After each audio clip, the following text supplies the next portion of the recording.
I promise you, you don't want to do this because this was unnecessarily hard. What is up, guys? Welcome back to the channel. Welcome back to another video. So today we are going to change the rear end links on the ST because we need to do that. We've been needing to do that, so we are going to do that. Now this car has been sitting for a couple days now, still looking pretty. Do need to wash it. The Nismo, however, has been MIA just as it should be. You guys know we got that state ref, but honestly that state ref is actually not the reason why I'm not driving that car. We do need tires in that car, along with some other issues that we have. So we're just gonna put that car to rest right now because honestly, truth be told, I really don't feel like being bothered with it. So we're just gonna focus on the ST for the time being. Again, we have to change those rear end links because they are extremely noisy. Now we did get the rear end links in a couple days ago.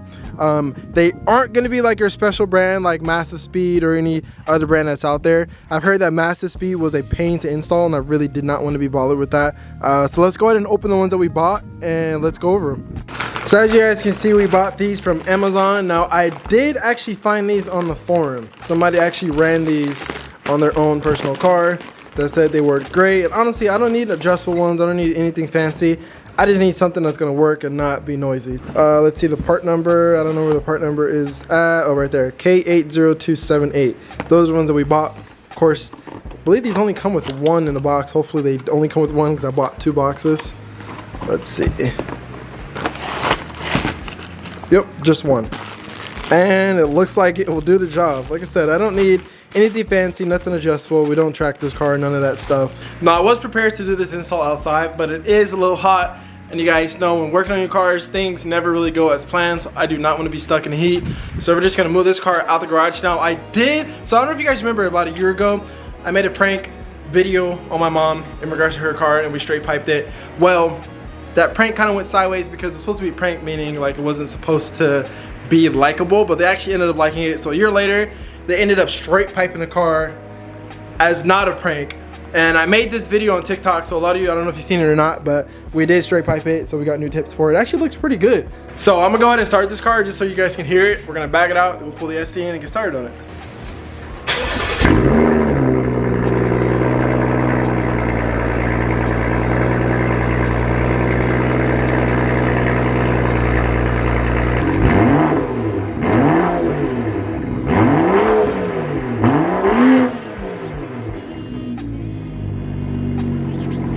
Now, this car sounds pretty good. Again, it's for my mom, so it doesn't need to be like out of this world loud. Now, when I made that video for TikTok, when we straight piped that car, some of the guys in the comments flamed me because I said that car was twin turbo, but it's actually a single turbo, but twin scroll. Because I thought there was an N54 motor in there, but it's actually an N55. So the difference is the N55 is single turbo and the N54 is a twin turbo.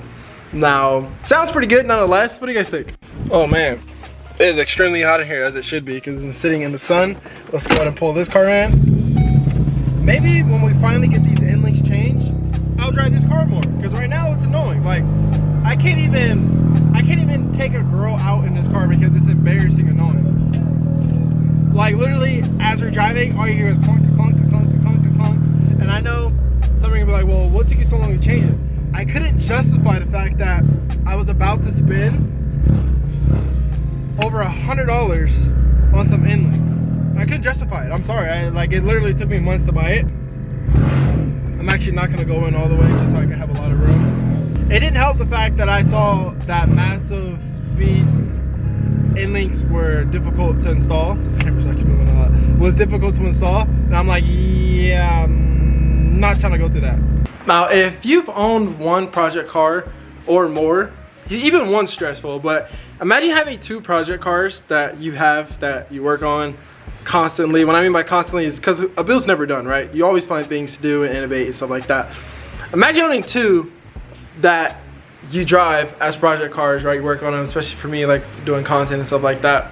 These cars will stress you out very easily. And that's why I had to put the Nismo down, because I was like, bro, like all this going on, like I just need to focus on one right now. I haven't had to do it too many times, but jacking this car up is always a little mission because of the side skirts, because the jack up point is like right behind the side skirt. So when you're jacking it up, it kind of like bends the side skirt. And the thing is, there's like some type of metal or aluminum in these side skirts, so they are bendable.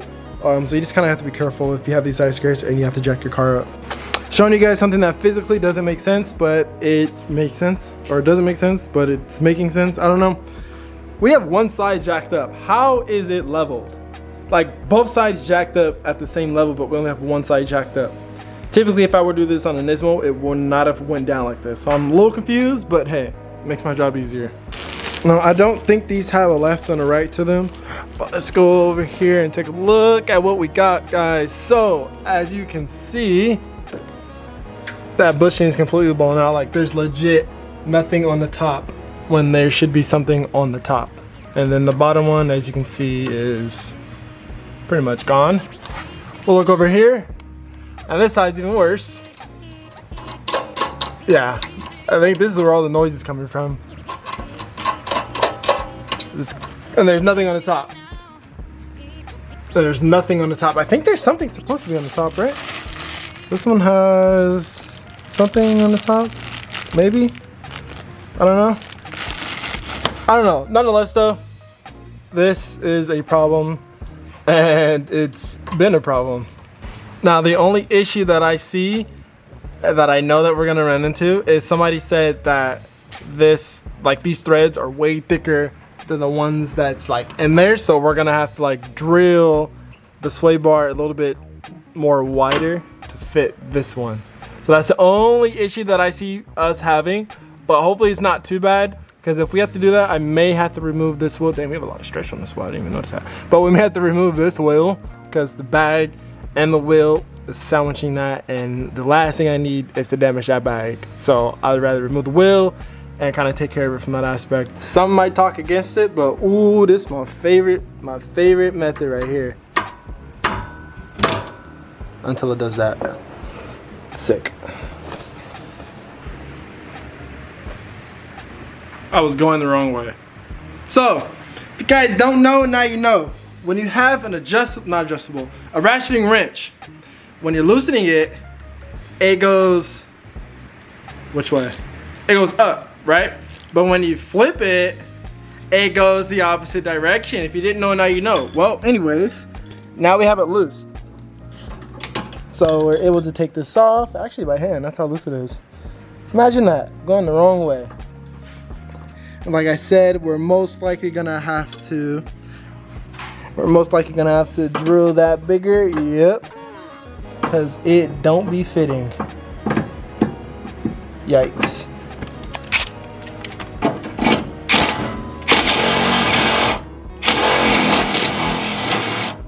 Alright, so we're gonna take off this whole sway bar because I found out something that I was doing that could have turned out bad. I'm glad I caught it because it would have turned out way worse. Long story short, I was damaging my bag. You guys can see right there, the drill, wherever it's at, was rubbing against it, and I was damaging it. So we're just gonna take off this rear sway bar. Now it shouldn't be that hard.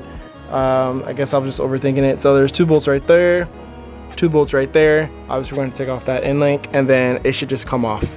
So we have the rear sway bar out. Again, I was really overthinking it. It really was not hard pulling that out. So we're gonna go ahead and continue with, it's funny because this whole side all the way up to like right here is like hot because of the friction that we were doing when trying to drill this hole out. But anyways, we're gonna go ahead and continue drilling this hole out, and then we'll go ahead and do the other side. Now it should be way easier now that it's out, because I know it came to a point, I mean, as you guys saw, the damage came to a point where the drill was touching, so it wasn't allow it to actually go straight. But now that we have it out, we can continue with drilling it straight, and honestly shouldn't be as hard as I thought.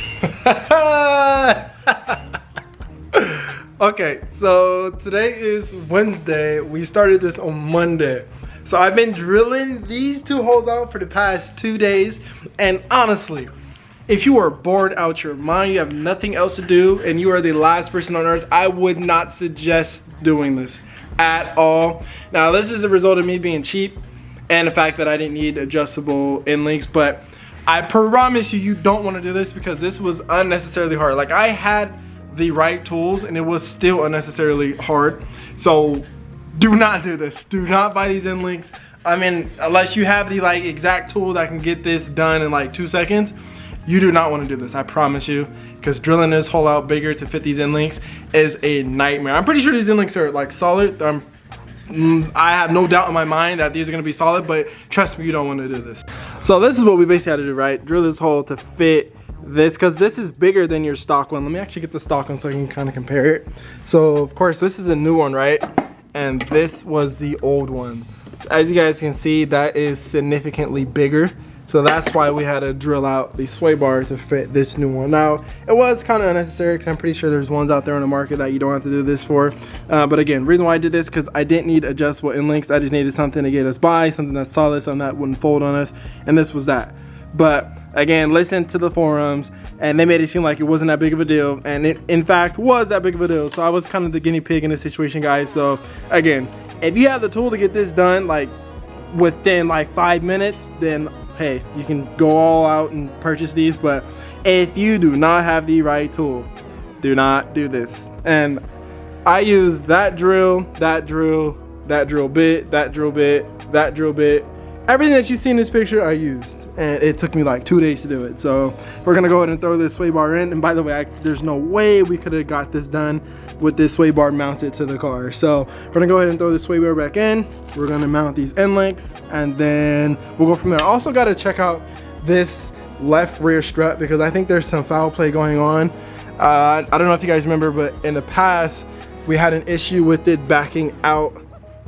Actually right here, I don't know if you guys can see, there's not light, but we had an issue with it backing out, so I need to figure out what's going on. I don't know if the mount up top is loose, but as soon as we mount this sway bar, we'll take a look at that. So I'm gonna go ahead and push. I'm gonna put that in first, actually. Probably gotta put this one in first. And then we lift it up. It's kind of hard because the other side is in. Come on.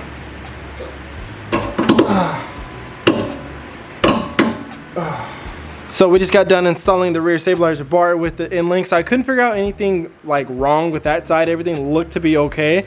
So we're just gonna save that for another day, different video when there's sunlight out and I can actually have the garage up so I can take a look. I'll probably take that wheel off too, but the fact that I've literally been drilling those holes for the past 2 days, I'm just trying to lower this car. I want to drive it, make sure everything is good, and then like I said, we'll save that troubleshooting for another day. And change of plans. We're already here, so we might as well check out what that noise is. So we're gonna take the wheel off, and I'm almost certain that it has something to do with the shock. All right, let's see what is going on with this car. So that red plate and that silver plate, there's supposed to be a bushing right in between it, and there's not. I don't know what happened to it, but whenever I hit a bump, it's metal to metal contact basically, and that's the issue. So I need to figure out what's going on. I doubt you can actually order that separate. I'm pretty sure it comes with the shock itself, so that's something I'm gonna have to figure out. But that's pretty much where that little clunky noise comes from, because it's only coming from this side. And it makes perfect sense. There's not a bushing up there. So I was able to push the bushing to the top, but I don't know if you can see that or not, but like it's legit torn. It's kind of hard to, yeah, it's a weird angle, but let's see if I can do it over here. I don't know if you guys can see that, but the bushing's torn. So I don't know, I'm gonna figure something out. I don't know if I can order a shock or order that bushing, but we gotta figure it out fast, because that's annoying. All right, and so I am hoping that you guys learned the lesson that is almost in every video that I post. If it ain't one thing, it's another. I'll catch you guys in the next one. Peace out, stay safe, and stay tuned. No flex, I done dropped a couple bands on it, brand new Rolex. I can pop a couple bands on you, girl, you know that. Once she get the poppin', I like way to go. We gon' get it poppin' on the radio. Turned out, now it's going down.